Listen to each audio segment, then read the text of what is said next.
So, on the topic of psychosocial interventions, I wanted to present the systematic review by Wheatreich and colleagues on psychosocial factors that influence recovery following an ACL injury.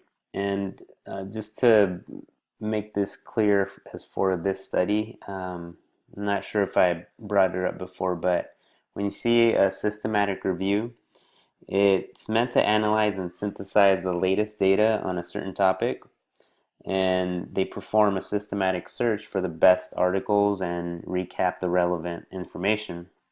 So in this case, these authors um, separated the data into major categories, as you'll see.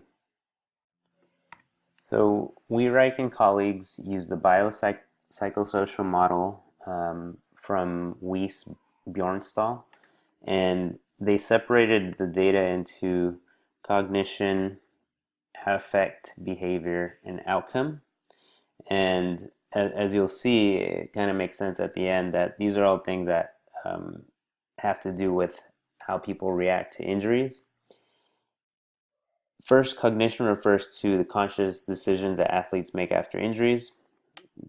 Affect or affective factors include emotions and feelings and mood disturbances, whereas behavior refers to the effort, actions, and activities in relation to injury. And then at the end, the three contribute to the outcome of the injury. And here's a good figure of what this model looks like. And I'll be attaching the article on Blackboard, so you'll be able to read more detail about this model. So the first that we'll cover is what the authors found is in cognition as it pertains to cognition.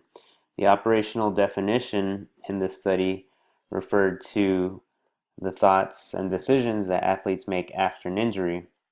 So one of the studies that they reviewed measured the internal health of locus of control, or they abbreviated it as HLOC, and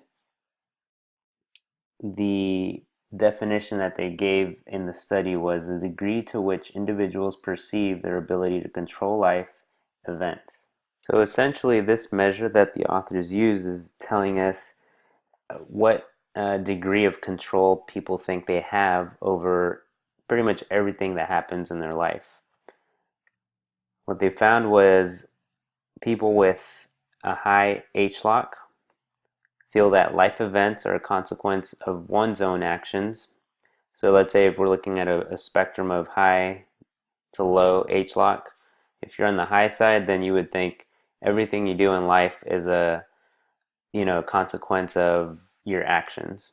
Whereas if you're on the other side of the spectrum where you have low HLOC, you think more as all of the events, whether they're positive or negative, as something that happens by chance or fate. So as it pertains to ACL injuries, they found that persons with high HLOCs were more satisfied with outcomes after ACL surgery, meaning I guess they had a better grasp of what happened to them and the process of rehabilitation, and they felt that they could do enough to get themselves better, and therefore their outcomes or their satisfaction level with the outcomes of the surgery was a lot better than someone who thought things were just happening by chance.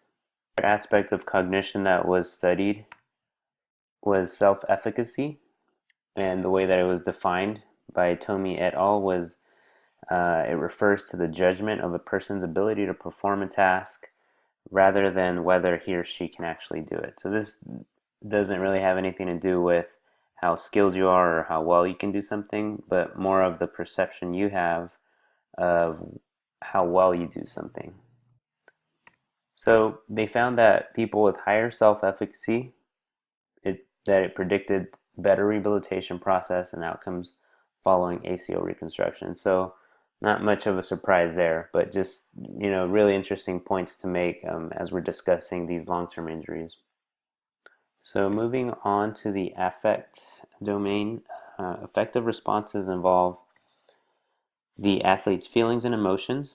So this is more of the domain that refers to the Kubler-Ross's model of reaction to death and dying. So if you read your uh, chapter in the textbook, then you'll this will kind of ring a bell. But this deals with the aspects of death and dying, which involve denial, anger, bargaining, depression, and acceptance. So those are the type of feelings that the authors here are referring to. So in one of the studies reviewed by the authors here, they found that personal variables such as athletic identity, neuroticism, and optimism, as well as situational variables such as perceived daily stress and physical activity, could predict negative mood and pain. That kind of makes sense because it not the way an athlete feels, so negative moods and the pain that they're perceiving, you can't just trace them back to one specific variable. There's going to be several things. So, optimism, how well they think they're doing, but also just daily stressors. Those things can affect their mood on a day-to-day basis and long term over the whole length of a rehabilitation process. So another interesting thing that they found was that the decline in negative mood. So as their negative mood decreased, meaning they had a more positive mood, um, it was usually in patients with high athletic identity, or they had the greatest decline in negative mood. Was patients that could identify a lot more closely to their sport, probably because they had been playing it for so long. They knew that they did want to get back to their sport, and that just motivated them even more. And they also found that athletes with more doubts about returning to sport returned less, so no surprise there. And finally, fear of re-injury and the perception of a lengthy process hindered the rehabilitation process. So not much surprise there. But one interesting thing that I found was this perception of a lengthy process, because I see that a lot in my athletes that, they feel that the rehabilitation process should be quick and not very painful, but there's times where it can take a few weeks to get back to sport, and maybe they only planned on being out for like a week. And now that we're talking about long-term rehabilitations, most young people don't understand, 6 months, 9 months of recovering from an ACL injury is standard. That's not long at all. That's standard, rehab times. But to them, that's a year essentially, or at least one season long. And of course, and when you're looking at it from that perspective, it is a long time. You're missing out on, one of the 4 years in college, essentially, if you're a collegiate athlete. So that being said, it's important to acknowledge the emotions that our athletes are going to have after such a severe injury, and that we try to encourage them because as we're seeing, these emotions, all these different psychosocial factors play a huge role in how well the rehab is going to go. And if the rehab doesn't go well, well, then it's kind of like a self-fulfilling prophecy. You're feeling bad, you don't think things are going to go well, they're probably not going to go well. Moving on to behavior, the authors here found two major categories under behaviors, or two major types of behaviors. One was avoidance coping, which was further or subcategorized into behavioral avoidance coping and cognitive avoidance coping. Behavioral avoidance coping was defined as the conscious decision to remove oneself from a threatening environment, whereas cognitive avoidance coping was defined as the responses aimed at denying or minimizing the seriousness of a crisis or its consequences. So a little bit different definition there as far as avoidance coping. The first deals more with, consciously, like, not even trying to discuss or be part of a threatening environment. Um, maybe having to make a major decision about something related to rehabilitation. Whereas the second, the cognitive avoidance coping, is more of just like denial, not really accepting the severity of certain the consequences of certain injuries. The next major heading or topic under behavior was rehabilitation adherence. And no big surprises here. The higher the adherence, so the better an athlete follows the rehabilitation protocol and the more compliant they are. Well, they found that they would have less knee symptoms. So better outcomes, better, less pain, better functionality of their knee. The other important thing that was found was that setting goals and positive self-talk, so a couple of the psychosocial interventions had positive effects on rehabilitation adherence. So here we're starting to see some research on how well some of these strategies can help athletes do the rehabilitation. And finally, we get to outcome. And the studies define this as a return to play or return to sport.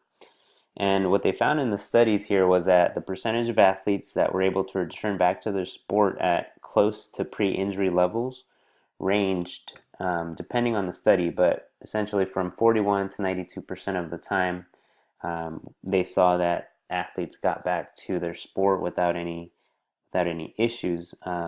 And the three main reasons for not returning back to sport were fear of re-injury, pain, anything pain related, and then any instability of the knee. And they also found that the more experienced athletes had a higher chance of returning to sport. And this probably had to do with um, these type of athletes already having experience with maybe some previous injuries, and also having more to look forward to. If these are more experienced, they probably or get more playing time or have more look have more to look forward to. So that just motivates them even more. The authors also summarize some of the psychosocial interventions that they found were giving some interesting data. The first was relaxation and guided imagery, and they found that it helped improve knee strength, re-injury, anxiety, and pain perception. So we find that as they're implementing these strategies, they're getting really good results. Next, they found that modeling, such as showing or educating athletes what a rehab plan looks like and how patients normally react to treatments, helped improve self-efficacy. And as we mentioned before, self-efficacy is important in the athlete's rehabilitation, because then they go into the rehab with a better attitude, kind of expecting to have good outcomes at the end of the whole process. These findings really rang true to me because I, with my athletes, I make it a point to explain to them the treatments that they're going to have, expected timelines, and setting goals. And I find that the more information I give them, the more involved they are with their rehabilitation. They feel like they're a part of it, like they're not just being told what to do, but they also have some say into what goes into the rehab protocol. And they get a better perspective of what normal is as far as the timing and what they should expect as far as outcomes from, let's say, a week's worth of rehabilitation, and then expand that more to like a month's worth of rehabilitation, so that they're not feeling like they're falling behind, or that they're in the dark as far as to what's going to happen next with their rehab. The more information they have, the better you know attitudes and better motivation I get from my athletes.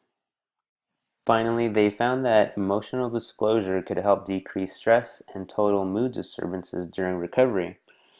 Now, when they mention emotional disclosure, that's all it's saying is when an athlete can talk about their emotions with someone, which in this case could be the athletic trainer, the physical therapist, but they found that the more they could do this and just, verbally um, uh, let someone know how they're feeling about the injury, whether that be at the beginning of the rehabilitation process or in the middle, or maybe a week to week thing. They found that that was really important as to the stress that they were feeling. And I've seen that firsthand as well, where I continually check on my athletes as far as how confident they feel about their rehab, how confident they feel about returning to play. Because as I mentioned before, it's important um, to evaluate that, because you can't just go off of the objective measures as far as like knee strength and range of motion, things like that. You also have to be aware of where they are mentally, because you can't put someone out there that's not completely sure that they can play their sport. So I found this last point to be very true. So in closing, this review presented the psychosocial factors that influence recovery of ACL injuries. And it's not a topic that's given a lot of attention in the sports medicine professions, but as noted here, it could have some impactful results in long-term injuries such as ACL sprains and reconstructions. And it's something worth researching more, and also it's worth implementing into your daily practice. So if you have any questions, any comments, please reach out to me. I hope you guys enjoyed this, and I wish you guys the best in your future endeavors. Take care.